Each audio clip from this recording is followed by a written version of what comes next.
गरीब की शादी। शशि की सौतेली माँ ने उसकी शादी की तो बड़े घर में, लेकिन पति कोई काम न करता।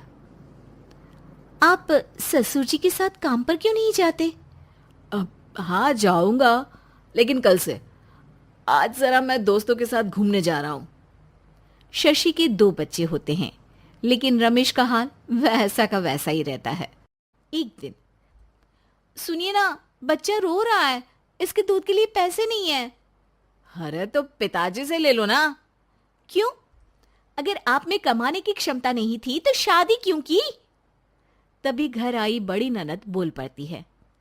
आहा हा हा, तुम्हारी माँ को साफ साफ कह दिया था कि लड़का ना कमाता है ना कभी कमाएगा।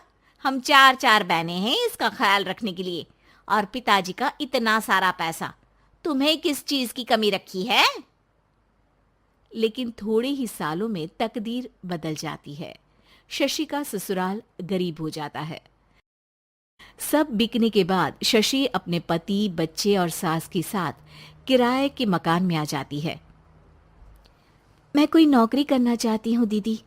अरे इतने बड़े घर की बहू थी शशि, तुम नौकरी करोगी? नहीं नहीं नहीं नहीं। नहीं करूंगी तो घर कैसे चलेगा? बच्चों को भी तो पालना है ना। तभी शशि का भाई आ जाता है। शशि, ये ले राशन का सामान, किसी भी तरह की कोई भी जरूरत हो तो बताना। भाई, अब मैं नौकरी करूंगी। देख बहन, वैसे तो मैं तेरे साथ हूं, लेकिन हाँ, मैं ये भी चाहता हूं कि तू अपने पैरों पर खड़ी हो जा। शशि को एक प्ले स्कूल में छोटे बच्चों को संभालने की नौकरी मिल जाती है। एक दिन, शशि, मेरे स्कूल को अब तुम संभाल लो। मैं कुछ दिनों के लिए अपने बेटे के पास जा रही हूं।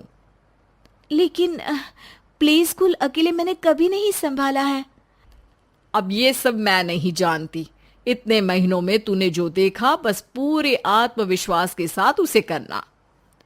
शशि नीलम के जाने के बाद पूरे 1 महीने उसका स्कूल अकेले संभालती है, और फिर एक दिन आता है जब वो अपना खुद का स्कूल भी खोल लेती है। वाह शशि, तुमने आज मेरा सर गर्व से ऊंचा कर दिया। तुम्हारा यही आत्मविश्वास तुम्हें बहुत आगे ले जाएगा। नीलम, बहुत आगे जाने की चाह नहीं है, बस ये छोटा सा स्कूल मेरे बच्चों की अच्छी शिक्षा में मेरी मदद करे, यही मैं चाहती हूँ। शशि थोड़े थोड़े पैसों से ही अपना परिवार पाल रही थी। एक दिन उसके घर उसकी बड़ी ननद आती है। अरे भाभी, घर में कूलर तो लगा लेती, मेरी माँ को कैसे पंखे में लिटा रखा है? अरे तो शशि कौन सा एसी लगा कर सो रही है? वो भी तो यहीं रहती है ना मेरे पास। ज्यादा यहाँ आकर मेरी बहू को परेशान न किया करो। हाँ हाँ, मुझे भी शौक नहीं है इस छोटे से घर में आने का। मैं तो बस ये बोलने आई थी कि मेरे बेटे की शादी है तो ननिहाल का जो नेग होता है वो ले आना। हाँ हाँ, जितना बनेगा कर देंगे, और ना हुआ ना तो वो भी नहीं करेंगे। तभी शशि बोल पड़ती है। अरे नहीं नहीं माँ जी, रीटा घर की बेटी है, उसके ससुराल वाले उससे शादी पर पूछेंगे कि मायके से क्या मिला। रीटा, तुम मुझे सामान की लिस्ट भेज देना, मैं पूरी कोशिश करूंगी कि तुम्हारी हर डिमांड को पूरा करे। अच्छा, मैं खाना लगाती हूँ। शशि ये बोलकर किचन में चली जाती है। धीरे धीरे कर शशि किसी न किसी तरह अपनी सारी ननदों की डिमांड भी पूरी करती, बच्चों की ख्वाहिशें भी, और उनकी पढ़ाई के लिए पैसे जोड़ती। एक दिन जब शशि का बेटा 12वीं पास करके आता है। माँ, अब तुझे काम करने की जरूरत नहीं है। मैं अब कोई ना कोई नौकरी करके पढ़ाई भी साथ कर लिया करूंगा। शशि को लगता है कि बेटा और आगे पढ़ाई करे, लेकिन वक्त की मार के कारण वो बेटे को काम के लिए हाँ कर देती है। अब बेटा एक बैंक में चपरासी बन जाता है। लड़का देखने में तो बड़ा अच्छा है, अंग्रेजी भी पटर पटर बोलता है, फिर चपरासी क्यों? लड़का सारी बात मैनेजर को बता देता है। अच्छा, तो मैं तुझे एक मौका देता हूँ। तू यहाँ रहकर दूसरे डिपार्टमेंट का भी काम सीख। अगर तू किसी एक का भी काम अच्छे से सीख गया तो मैं तुझे यहाँ टेबल चेयर में बैठने वाली नौकरी दे दूंगा। लेकिन एक दिन शशि की ननद उसे फोन करती है। अरे भाभी, देखो मायका तो मेरा तुम लोगों से ही है। मैंने आपके बेटे और मेरे भतीजे प्रदीप के लिए यहाँ एक नौकरी देखी है। पूरे 5,000 मिलेंगे। वैसे करता ही क्या है, चपरासी ही तो है ना। कोई बात नहीं रीटा, मैं उसे इस शहर के बाहर नहीं भेजना चाहती हूँ। बाकी वो शाम को आएगा तो मैं पूछ लेती हूँ। वहीं प्रदीप मैनेजर की बात से खुश हो जाता है और मैनेजर के काम पर ही नजर रखने लगता है। वो उनकी तरह के पेपर पढ़ता, काम करता और आने वाले लोगों की बातें सुनता। एक दिन बैंक में ऑडिट वाले आते हैं। ये गलत है, पूरी बैलेंस शीट नहीं मिल रही है, कहीं ना कहीं गड़बड़ है। ए मैनेजर, क्या करते हो? बैंक के पैसों का हिसाब सही नहीं है।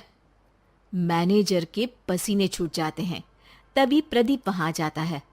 अब क्या मैं ये बैलेंस शीट देख सकता हूँ?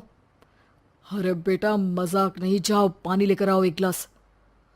प्रदीप मैनेजर को पानी लाकर देता है और फिर ऑडिटर से कहता है, देखिए सर, मैं आपको बता सकता हूँ कि कैसे बैलेंस शीट को आप लोग गलत तरीके से जोड़ रहे हैं। ऐसा बोलकर प्रदीप एक एक कर सारे डाउट क्लियर कर देता है। अरे हाँ, ये तो पॉइंट हमने देखे ही नहीं थे। गुड, कौन है ये बच्चा? तभी मैनेजर बोल पड़ता है, अब हमारे यहाँ अकाउंट में नया आया है। ऑडिटर के जाने के बाद, वाह प्रदीप, आज तो तुमने मेरी नौकरी बचा ली। और आपने भी तो मेरी नई नौकरी लगा दी, अकाउंटेंट की। बस फिर क्या था, प्रदीप ने एक बार जो सफलता की सीढ़ी चढ़ी, बस चढ़ता ही चला जाता है। फिर एक दिन शशि की ननद, अरे भाभी कैसी हो? घर को तो बड़ा ही सुंदर चमका रखा है। अरे बेटी, कैसे आना हुआ? तू तो इस छोटे से घर में आना भी नहीं चाहती थी। कोई खास काम है क्या? अब हाँ, वो माँ, मेरा जो मजला बेटा है ना, वो अकाउंट से पढ़ाई कर रहा है, तो प्रदीप से बोलकर उसकी भी कहीं अच्छी नौकरी लगा दो ना। सास और शशि समझ जाते हैं कि कैसे पैसे आते ही लोगों के बात करने के तरीके से लेकर रिश्ते निभाने तक में बदलाव आ जाता है।